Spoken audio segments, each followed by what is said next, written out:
Oke, teman-teman semua, kita akan melanjutkan pembahasan kita ya. Kali ini terkait dengan sebelumnya kita sudah harus memahami konsep terkait aset, di mana bisa dikategorikan menjadi dua ya, financial and operating asset.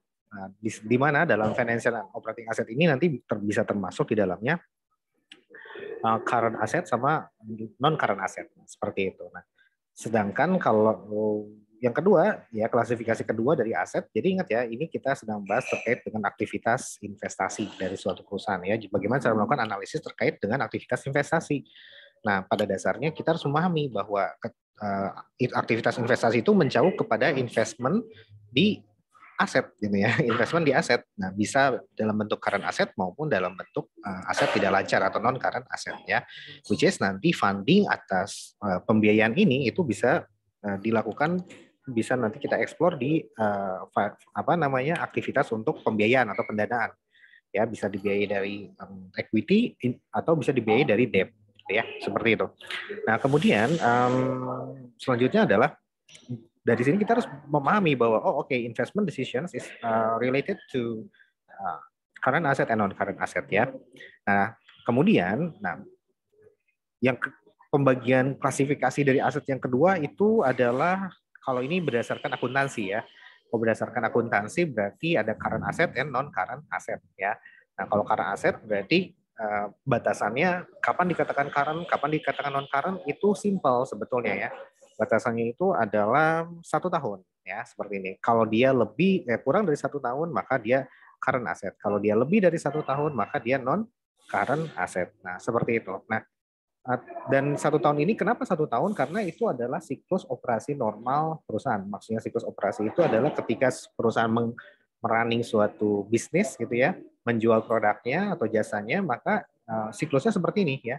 Pertama, dia kalau perusahaannya itu di bidang merchandise ya, merchandise atau perusahaan dagang atau manufaktur. Jadi dia pada dasarnya akan membeli ya bahan-bahan gitu, atau membeli inventory ya, purchase of goods or service. Nah, setelah itu terikat di proses komitmen, kemudian dibayar, nah sehingga terjadilah transaksi pembelian ya, pembelian inventory atau pembelian material. Nah, baru udah gitu ditahan gitu. Kalau dia perusahaan dagang berarti diendapkan gitu ya, untuk menyimpan stok agak banyak agar apa? Agar ketika ada si pelanggan yang mengorder tinggal dikirim. Nah, kalau perusahaan manufaktur berarti dilakukan proses produksi terhadap barang material yang dibeli, gitu ya, seperti itu. Nah, kemudian setelah menjadi inventory, nah inventory inilah yang siap dijual ya, maka dilakukan promosi yang gencar ya, dengan biaya promosi, biaya iklan dan sebagainya, akhirnya terjual gitu ya, terjual ke pelanggan. Nah, setelah terjual ke pelanggan, maka bisa diperoleh ada dua penjualan ya, penjualan secara tunai maupun penjualan secara kredit ya. Kalau secara tunai berarti langsung dicatat pada receivables ya. Dan kemudian receivables ini berarti piutang ya, piutangnya kemudian ditagih gitu. Kemudian setelah itu adalah yang dinamakan collection interval ya. Jadi tentunya ada jeda ya, ada jeda antara penagihan, ada batas waktu lah untuk penagihan piutang ya. Kalau dia tidak berhasil ditagih sampai suatu saat tertentu, let's say 90 hari, maka udah langsung bisa dihapuskan piutang tersebut ya. Nah, kalau piutangnya berhasil ditagih, maka dia akan menghasilkan kas kembali, dan kasnya nanti digunakan ya, diputerin lagi untuk membeli inventory dan seterusnya. Nah, itulah yang dinamakan siklus normal dalam bisnis perusahaan, dan biasanya takes time ya. Takes time ini biasanya untuk kembali lagi ke cash itu diperlukan waktu 1 tahun. Nah, that's why kenapa 1 tahun. Nah, oke, dari sini berarti kita bisa memahami bahwa terkait current asset berarti itu berkaitan dengan aset yang nggak disimpan lama gitu, yang disimpan di neraca perusahaan kurang dari 1 tahun gitu ya. Nah, dari sini berarti kita bisa memahami bahwa yang dinamakan current asset kalau dalam neraca perusahaan itu ada cash, kemudian ada receivables, ada prepaid expense, dan ada inventory gitu ya. Nah, di sini cash berarti ini kaitannya dengan likuiditas ya, likuiditas. Artinya liquid ya. Kalau liquid berarti kan cair, bisa langsung dipakai untuk membeli barang ya. Karena ini sebagai alat tukar. Nah, kemudian harus hati-hati terhadap adanya cash collateral atau covenant. Artinya ini berkaitan dengan restricted cash ya, cash yang memang sudah di blok atau dikunci untuk membayar, misalkan membayar utang gitu ya, membayar jaminan atau membayar ya utang dari perusahaan. Nah, seperti itu. Itu kalau cash. Kemudian yang kedua unsurnya adalah kalau terjadi penjualan tunai maka tentunya akan menghasilkan cash gitu ya. Kalau terjadi penjualan secara kredit maka akan menghasilkan receivables. Nah, bedanya adalah kalau receivables itu ada dua, ada akun receivables dan ada notes receivables gitu ya. Kalau akun receivables berarti itu cuma lisan doang ya, ngutang piutang tapi secara lisan, tidak dicatat. Nah biasanya ke pelanggan yang memang sudah ini ya, sudah pelanggan tetap gitu ya. Nah kalau notes receivables itu harus tertulis. Nah dan biasanya di notes receivables terkandung adanya bunga sehingga diklasifikasikan menjadi zero atau apa interest bearing notes sama zero interest bearing notes. Nah, kalau di zero interest bearing notes berarti tidak di state ada bunga di notes receivable tersebut ya. Nah, kemudian yang perlu teman-teman pahami juga bahwasanya ini yang namanya receivables itu harus dilaporkan pada net realizable value atau nilai yang dapat terrealisasi. Nah, apa nilai yang dapat terrealisasi? Ini adalah nilai dari piutangnya, let's say 100 gitu ya. Nah, dikurang dengan allowance-nya. Cadangan apabila dia tidak tertagih. Nah, cadangan inilah yang ditentukan bisa 10%, 20%, 30%, ya tergantung dari kebijakan perusahaan. Let's say 10% dan ini allowance-nya adalah 10. Nah, maka ini menjadi 90. Nah, nilai net realizable value dari receivables ini setelah dikurangi allowance adalah 90. Nah, itu yang perlu kalian perhatikan ya. Nah, selanjutnya adalah bahwa ketika kita melakukan analisis dari piutang, maka apa yang harus menjadi fokus utama para analis gitu ya.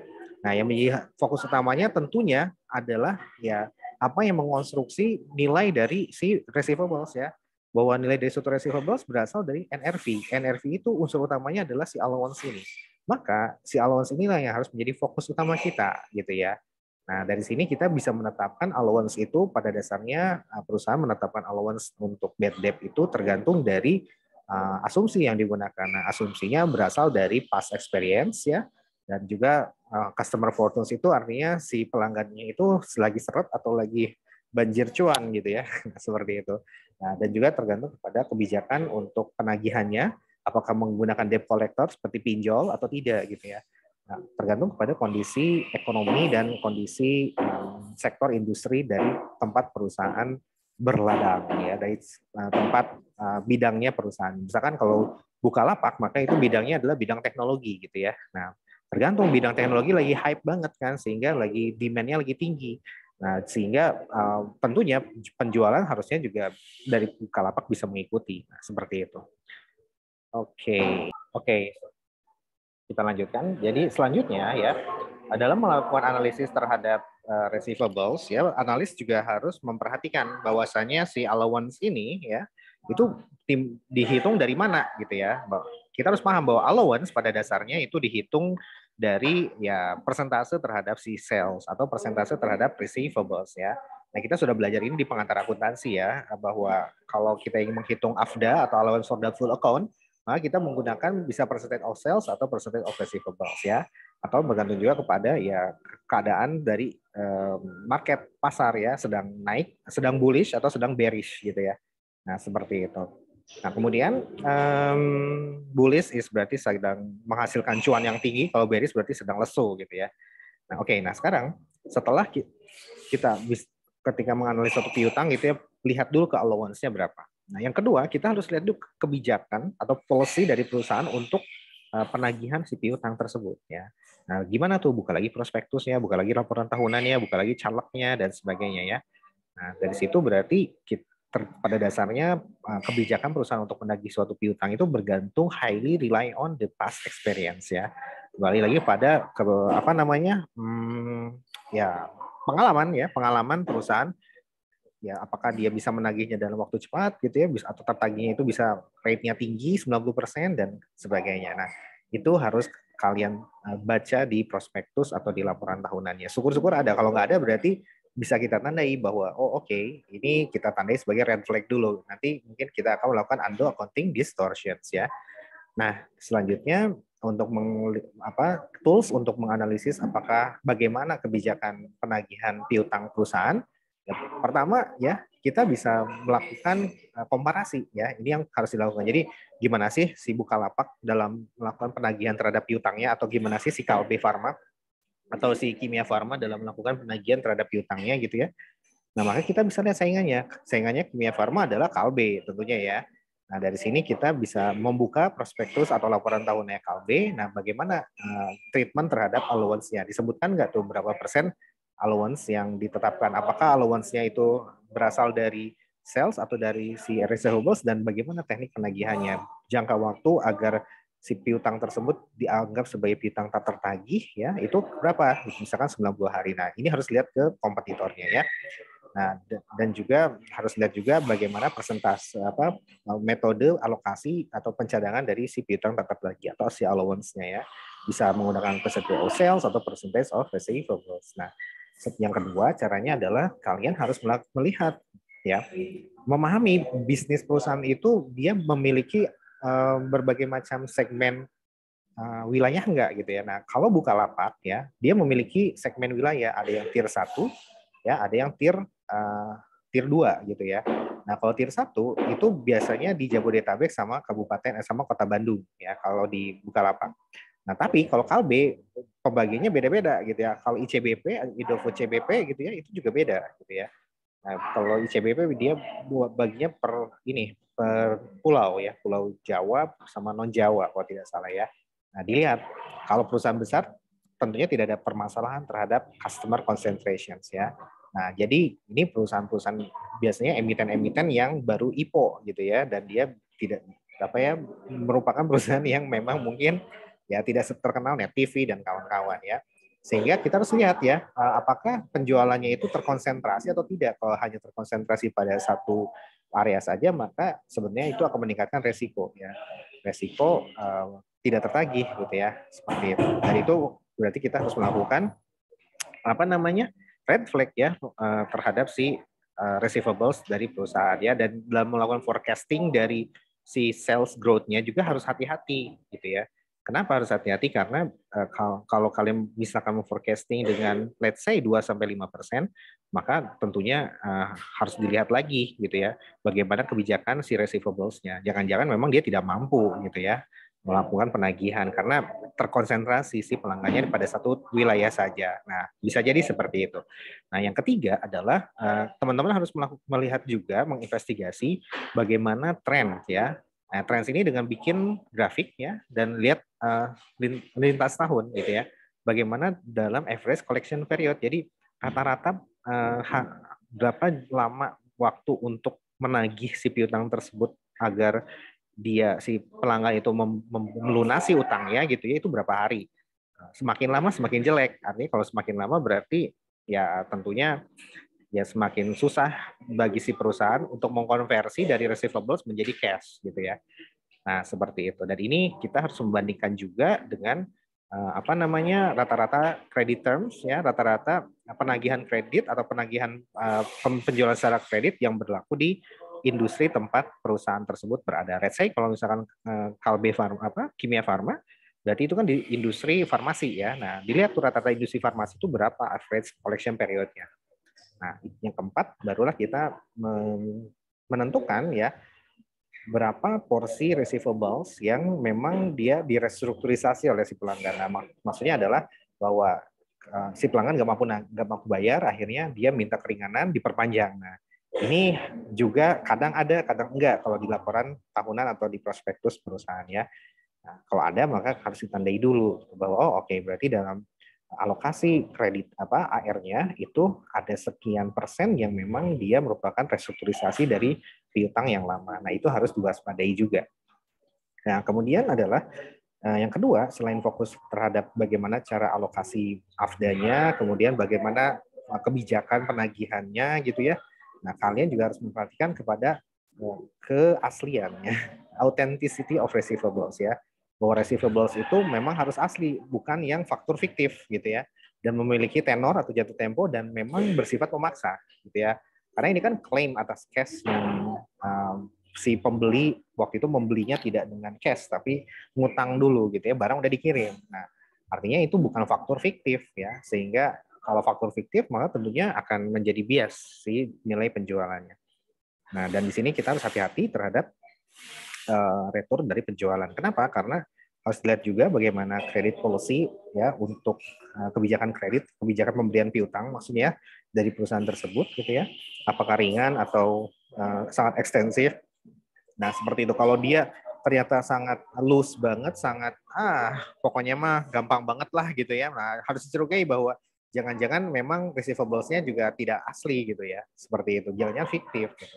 Nah, biasanya kalau perusahaan yang bagus dikasih nih credit policy-nya. Nah, kemudian yang kedua bahwa kita harus melakukan review juga terhadap kebijakan retur ya, kebijakan returnya. Baru bisa diretur kalau misalkan pembelian berapa banyak gitu ya. Biasanya kalau pembeliannya besar dan pelanggan tetap baru bisa melakukan retur. Nah, kecuali kayak di kayak Givenchy atau di produk-produk yang kayak Louis Vuitton gitu dan sebagainya, itu karena memang branded sekali dan mahal, maka ya ada kebijakan kalau memang terjadi cacat, uang kembali penuh gitu. Nah, then kita harus mereview juga kontingensi. Nah, kontingensi ini artinya kemungkinan adanya litigasi hukum terhadap si penagihan dari receivables ya.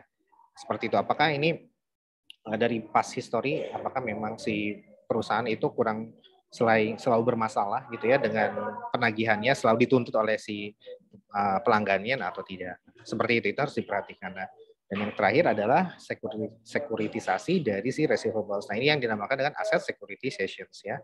Nah, asset securitization atau dinamakan dengan penjaminan ya, penjaminan piutang. Nah, ini biasanya pada bank.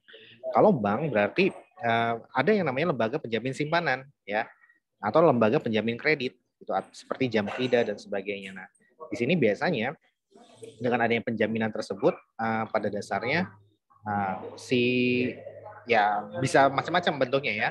Bisa si piutangnya itu dijual ke si lembaga keuangan atau piutangnya tidak dijual seperti itu ya. Nah, kalau piutangnya dijual berarti pada dasarnya kita harus lihat apakah dia with recourse atau without recourse ya. Kalau with recourse berarti sudah sah terjadi penjualan piutang, artinya piutang bisa dihapus dari buku perusahaan, dari neraca perusahaan. Tetapi kalau dia with recourse itu sebetulnya hanya bentuk pinjam meminjam biasa, maka belum ada transfer ke resiko kepemilikan atas receivable tersebut kepada si penjual gitu, dari penjual pada si pembeli dari receivables tersebut ya. Nah, itu yang perlu diperhatikan ya.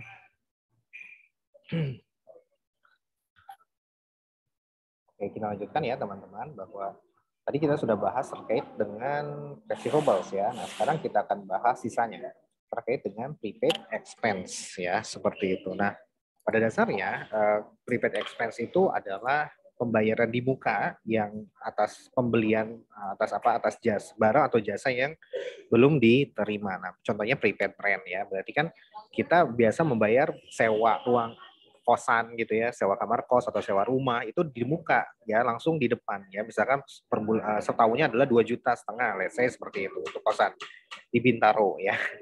Nah, maka pada dasarnya 2,5 juta itu kita kan belum menikmati selama setahun, kita baru sekarang datang dan pada saat itulah kita harus membayar gitu kan ya. Nah, dan itulah kenapa dinamakan advance payment atau pembayaran yang dibayar di muka, maka dicatatnya sebagai prepaid gitu ya. Nah, seperti itu. Kemudian yang terakhir adalah inventory ya. Jadi dalam menganalisis suatu aktivitas investasi tidak hanya mencakup aktivitas pembelian atau penjualan terhadap si aset tetap, tetapi juga pembelian atau penjualan terhadap si current aset. Nah, seperti itu ya. Jadi kita harus memahami juga bahwa di current aset kan ada banyak, tidak hanya inventory, tapi ada receivables, ada cash, ada prepaid juga ya. Tapi memang yang mostly paling signifikan itu adalah receivables and inventory. Nah, yang terakhir kalau gitu sekarang ya, berarti yang terakhir terkait dengan inventory ya. Nah, kalau berkaitan dengan inventory, maka kita harus memahami bagaimana cara perusahaan melakukan costing atau cash flow assumptions dari untuk mengukur nilai dari inventory pada saat akhir tahun. Nah, seperti itu. Nah, ada 3 pencatatan yang biasa digunakan dalam akuntansi ya. Pertama adalah FIFO, LIFO, and average ya. Lanjutkan bahwa metode costing dalam akuntansi itu diatur di PSAK 14 ya. Nah, PSAK 14 ya memberitahukan kepada kita, mengatur bahwasanya ada 3 metode, FIFO, LIFO, and average cost ya. Nah, pada dasarnya cost flow assumptions ini digunakan untuk menghitung berapa nilai ending inventory perusahaan ya. Kalau metode FIFO maka akan menghasilkan ending inventory yang lebih tinggi. Kenapa? Karena first in first out ya. Harga yang dibayar barang yang dibeli pertama di awal tahun gitu ya, itulah yang dikeluarkan terlebih dahulu, sehingga yang tersisa di ending inventory adalah barang-barang akhir tahun, which is itu lebih mahal. Kenapa? Karena terjadi inflasi. Nah, sehingga nilai ending inventory kalau berbasis FIFO akan lebih tinggi, gitu ya. Nah, kemudian yang kedua adalah LIFO. Kalau LIFO berarti last in first out. Nah, kalau last in first out berarti barang yang dibeli pertama kali itu yang disimpan gitu ya. Jadi barang yang akhir tahun itu yang dijual terlebih dahulu, sehingga banyak harga di ending inventory itu adalah harga yang awal tahun gitu ya. Nah, that's why sedangkan harga awal tahun tentunya lebih murah daripada harga di barang-barang di akhir tahun ya, karena adanya inflasi. Nah, maka di sini kalau dengan LIFO harga yang diperoleh untuk ending inventory akan lebih rendah. Nah, kalau average pertengahan ya. Nah, dampaknya adalah kalau ending inventory yang naik berarti COGS-nya kecil gitu ya. Nah, sebaliknya kalau LIFO ya karena ending inventory-nya kecil berarti COGS-nya lebih besar. Nah, kalau average pertengahan. Nah, dampaknya adalah kalau COGS-nya kecil berarti nanti gross profit-nya tinggi gitu ya. Kalau COGS-nya besar, gross profit-nya rendah. Nah, that's why kalau FIFO menghasilkan gross profit yang lebih tinggi dibandingkan LIFO. Nah, dan itulah kenapa DJP atau Direktorat Jenderal Pajak kita melarang untuk menggunakan LIFO dalam pasal pasal berapa ya, saya lupa. Dalam pasal 9 atau pasal 11 Undang-Undang PPH ya, atau Undang-Undang, silakan merujuk ke Undang-Undang KUP atau di PPH ya. Nah, seperti itu. Jadi that's why LIFO tidak dipakai lagi karena akan menyebabkan gross profit lebih tinggi dan ini tentunya akan menurunkan net income. Net income berkurang dan akhirnya pajak pun berkurang. That's why itu dilarang ya. Nah, selanjutnya adalah bahwa yang perlu diperhatikan terkait dengan inventory adalah bahwa kita harus paham bahwa untuk menyusun harga inventory ada ilmunya ya. Untuk mencari nilai dari COGS ada ilmunya. Ilmunya adalah akuntansi biaya atau cost accounting ya. Nah, dan kita sudah mengenal bahwa untuk menghitung berapa cost per unit itu kita harus menghitung dulu berapa raw materials, direct labor sama overhead ya. Nah, raw materials berarti biaya bahan-bahan yang diperlukan untuk memproduksi suatu barang ya. Dan kalau labor berarti ini adalah pekerja ya yang di bagian produksi untuk memproduksi barang tersebut ya. Yang ini yang diperlukan untuk mentransform produk sehingga menjadi barang yang siap untuk dijual. Nah, kalau overhead ini indirect cost ya. Jadi kalau raw materials and direct labor ini adalah dua biaya yang merupakan direct cost yang bisa dikaitkan langsung dengan cost per unit dari barang yang diproduksi. Nah, sedangkan kalau overhead itu contohnya ini gelondongan, contohnya seperti depresiasi ya, kemudian biaya listrik gitu ya. Biaya listrik kan itu satu gedung, walaupun nanti aktivitas produksi misalkan dilakukan di lantai satu aja gitu. Cuman kan yang dibayar adalah untuk satu gedung. That's why itu masuk overhead atau biaya-biaya yang tidak secara langsung berkaitan dengan cost per unit dari suatu barang. Nah, itu yang perlu diperhatikan ketika kalian melakukan analisis dari inventory untuk perusahaan manufaktur. Nah, kalau Bukalapak gimana? Bukalapak adalah perusahaan jasa. Nah, segmennya ada 3, marketplace, buka mitra, sama buka pengadaan. Nah, yang memiliki kalau EI marketplace tidak ada COGS gitu ya. Silakan diperiksa di prospektus bahwa tidak ada COGS terkait EI marketplace. Tapi kalau untuk buka mitra, Bukalapak memiliki COGS karena Bukalapak menyimpan inventory di gudangnya untuk didistribusikan kepada mitra-mitra UMKM yang ada di seluruh Indonesia, terutama di luar Jabodetabek. Nah, seperti itu ya. Nah, maka ketika menganalisis inventory dari Bukalapak atau siklus investasi dari Bukalapak gitu ya, maka kalian harus paham di sini metode costingnya untuk buka mitra itu apa, pakai FIFO, LIFO atau average, dan apakah tipenya manufaktur ya. Buka mitra jawabannya adalah dia ada merchandise ya, merchandise company, jadi perusahaan yang dagang tidak memproduksi barang. Bukalapak justru ngambil dari Indofood dan dari lain-lain seperti itu. Nah, jadi itulah yang harus dipahami, bahwa inventory dari suatu emiten yang sedang kita analisis berbeda-beda karakternya tergantung dari bisnis perusahaan tersebut, apakah manufaktur, perdagangan, atau jasa ya. Oke, itu aja mungkin terkait dengan current asset. Kita lanjutkan pada video yang selanjutnya terkait dengan non-current asset. Terima kasih.